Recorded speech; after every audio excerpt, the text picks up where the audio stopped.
দ্বিতীয়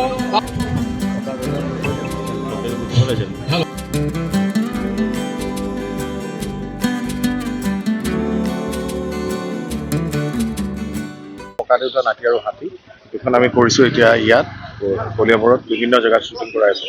fight master হৈছে ৰাজেশ খান্না, তেওঁ কৰিছে আৰু এটা সুন্দৰ প্ৰচেষ্টা। প্ৰথম কথা হৈছে ককাদেউতা নাতি হাতী এখন চাই পেলাই মই অতিথি হলত চাইছিলোঁ, ৰিপন গোস্বামীক দেখিছিলোঁ, মোৰ তেতিয়া মন গৈছিল মই যদি চিনেমাত অভিনয় কৰিব পৰা হ'লে।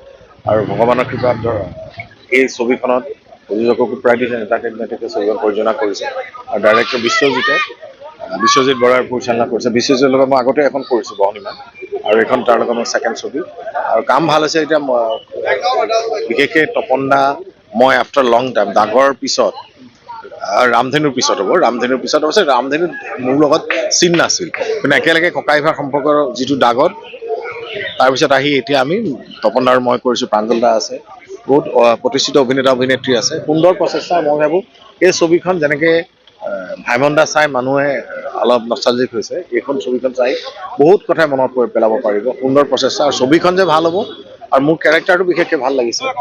এটা বিশাল টিম কিন্তু দেখিবলৈ পোৱা গৈছে, বহুত ডাঙৰ টিম, আপোনালোকে নিজেই লক্ষ্য কৰিছে।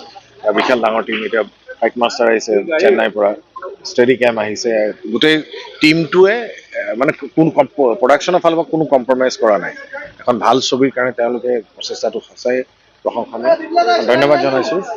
ককাদেউতা নাতি আৰু হাতী পাৰ্ট 2ৰ যিখন চিনেমা কৰি আছোঁ, অলৰেডি আমি আহি চিনেমাখনৰ এটা শেষ পৰ্যায়ত পাইছোঁ। এতিয়া একশ্যনৰ কাম চলি আছে, একশ্যন ডিৰেক্টৰ আহিছে চেন্নাইৰ পৰা, আৰু আমি আশা ৰাখিছোঁ অসমবাসী ৰাইজে এখন খুব ভাল চিনেমা পাব বুলি, আৰু আমিও যত্ন কৰিছোঁ। মই বিভিন্ন ধৰণৰ, যিহেতু মই মুম্বাইত থাকোঁ আৰু বিভিন্ন ধৰণৰ ভাৰতৰ বিভিন্ন ধৰণৰ চিনেমা জগতৰ লগতে মই কাম কৰিছোঁ, বেলেগ বেলেগ জেগাত কাম কৰিছোঁ। ইউপিতো কাম কৰিছোঁ, ইউপি, বিহাৰ বা দিল্লী এইবোৰ জেগাত, মুম্বাইতো কৰিছোঁৱেই।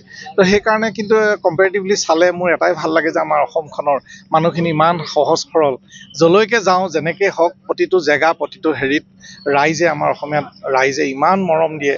হেঁপাহেই নহয়, তেওঁলোকে অসমীয়া চিনেমাক যে হাড়ে হিমজুৱে ভাল পায় তাৰে প্ৰমাণ। সকলোৱে লৈ আহিব, এখন চকী উলিয়াই দিব বা পানী এগিলাচ দিবহি, প্ৰত্যেকেই কৰ্পৰেশ্যনতো দিয়ে।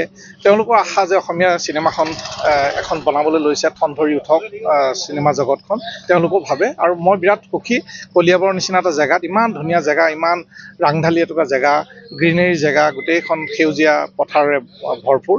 মই ভাবোঁ আমাৰ অসমীয়া চিনেমাত স্পেচিয়েলি এই জেগাটুকুৰাক আমি যেনেধৰণে ধৰি ৰাখিম, ৰাইজে খুব ভাল পাব।